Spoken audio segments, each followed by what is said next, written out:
बड़ों को प्रणाम, छोटों को ढेर सारा आशीर्वाद। आज के लिए 2 कहानी आपके सामने लेकर के आया हूँ। पहली कहानी है राजा विक्रमादित्य की।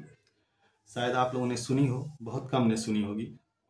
तो होता ऐसा है कि एक इंसान जो बहुत ज़्यादा दुखी और परेशान होता है, वो अपने पत्नी के तानों से, घर के परिवार की जिम्मेदारियों से शायद उसे निभा नहीं पाने की वजह से वो बहुत ज़्यादा परेशान होता है। मन इतना खिन्न हो जाता है कि एक दिन घर बार छोड़ करके और निकल पड़ता है जंगल की तरफ। अब उसका मन यही करता है कि कहीं जाके तपस्वी बन जाऊं, कुछ कोई ऋषि के पास चला जाऊं, किसी की सेवा में चला जाऊं।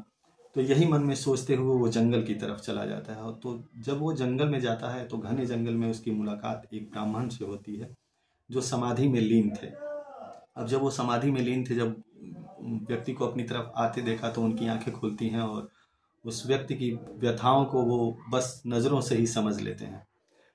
तो जब उसको समझ लेने के बाद वो व्यक्ति को पास बुलाते हैं और बिना कुछ कहे उसको एक पत्र लिख करके देते हैं और कहते हैं कि ये पत्र लो और तुम इस पत्र को लेके राजा के पास जाना। राजा विक्रमादित्य जो इस राज्य का राजा है उसके पास जाना और इस पत्र को तुम उसे दे देना। व्यक्ति बड़ा अचंभे में कि कैसे, मतलब बिना बताए इन्होंने मेरी बात को समझ लिया। लेकिन खुश भी है कि शायद ही ऐसे संत, मैं बहुत ज़्यादा भाग्यशाली हूँ कि ऐसे संत से मिला। वो उस पत्र को लेकर के और राजा विक्रमादित्य के पास जाता है। भरे दरबारियों के सामने, सबके सामने वो पत्र उस देता है राजा विक्रमादित्य को।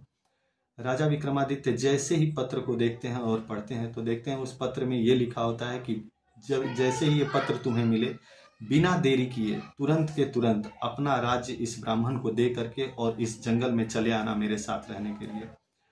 राजा विक्रमादित्य की कहानियाँ बहुत फेमस है दोस्तों, और उनके दान के किस्से आप लोगों को बहुत फेमस है। तो राजा विक्रमादित्य क्या करते हैं कि बिना कोई पल गंवाए तुरंत सारी व्यवस्था करने लगते हैं। बहुत खुशी मन से, जल्दबाजी में इतने खुश होते हैं कि मतलब जल्दबाजी में सिंहासन से नीचे उतरते हैं और बहुत ज़्यादा खुशी जाहिर करते हैं कि आज मैं राज्य के भार से मुक्त हुआ, आज इस बड़ी जिम्मेदारी से मैं मुक्त हुआ, अब मेरे खुशी का पल आ गया, शायद इसका मुझे इंतजार था। तो खुशियाँ वो शेयर करते हैं सबके आगे। और वो जो इंसान है वो देख रहा होता है कि ऐसा भी कोई राजा होता है कि राज्य जाने की इसको इतनी खुशी है, किसी को राज्य दे रहा है और इतनी खुशी है इसे। तो कहीं ना कहीं उसके मन में एक ये बात जरूर उठती है। कहता है वो कि ऐसा क्या मिलने जा रहा है राजा को। एक राजा का अगर राज्य जा रहा हो तो राजा तो उसके लिए कितनी लड़ाइयाँ लड़ता है, कितने सारे उपाय करता है, लेकिन ये कैसे राजा हैं, इनको जरूर इस राज्य से भी बड़ा कुछ मिलने वाला है।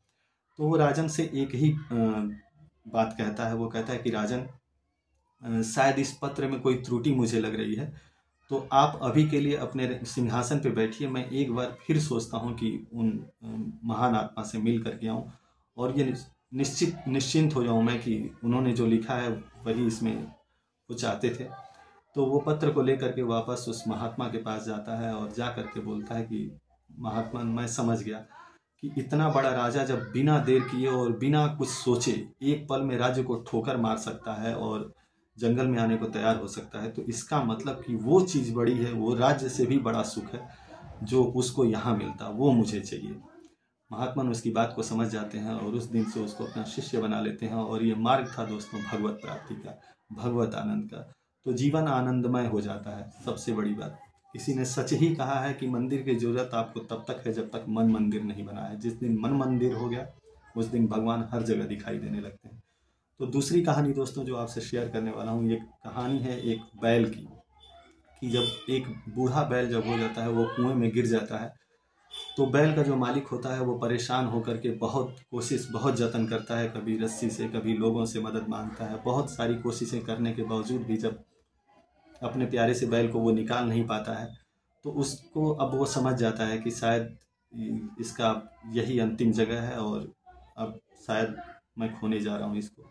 तो ये मन में सोच करके अब वो यही सोचता है कि कम से कम इस बैल को, बूढ़ा हो गया है, लाचार हो गया है और इस तरह से मरते हुए इसको मरेगा तो अच्छा नहीं है, तो कम से कम इसको मैं समाधि दे दूं। तो इस तरह से वो सोच करके और मिट्टी डालना शुरू करता है बैल के ऊपर कि कम से कम मिट्टी में दबा तो दूं इसको, तो ताकि मतलब बाहर की तरफ कोई दुर्गंध ना आए। तो ऐसा करके वो मिट्टी डालने लगता है। उसको मिट्टी डालते देख गांव के और भी लोग आकर के उसके ऊपर उसकी मदद करते हैं। बात को समझ जाते हैं और भी लोग मदद करके और मिट्टी साथ में फेंकवाना शुरू करते हैं उस कुएं के अंदर। और कुएं के अंदर जैसे जैसे मिट्टी जाए वैसे वैसे, जैसे मिट्टी बैल के पीठ के ऊपर गिरती थी, बैल अपने पीठ को झाड़ दे और जितनी मिट्टी नीचे गिरे उस मिट्टी के ऊपर दोबारा जा करके खड़ा हो जाए। तो यही सिलसिला चलता रहा और गांव वाले ये सोच करके कि हम बैल को ढक रहे हैं, वो मिट्टी डालते जाएं और बैल हर बार मिट्टी को झाड़ करके और उस मिट्टी के ऊपर खड़ा होते जाए। तो मिट्टी डालते रहे गांव वाले और बैल ये सिलसिला ये करता गया। करते करते हुआ ये कि कुआं मिट्टी से पट गया और बैल ऊपर आ गया और एक थोड़ी सी कोशिश की उसने और कुएं के बाहर निकल गया।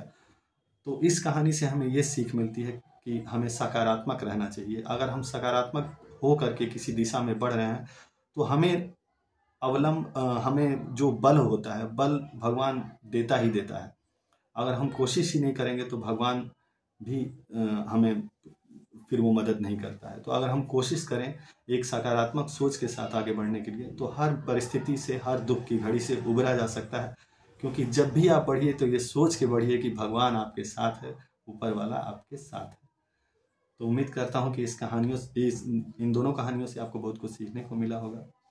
यूं ही बने रहिए मेरे साथ और आपके सपोर्ट के लिए, आपके इतना आपने टाइम दिया उसके लिए बहुत बहुत धन्यवाद आपका। मैं हमेशा आपका आभारी हूँ और रहूँगा।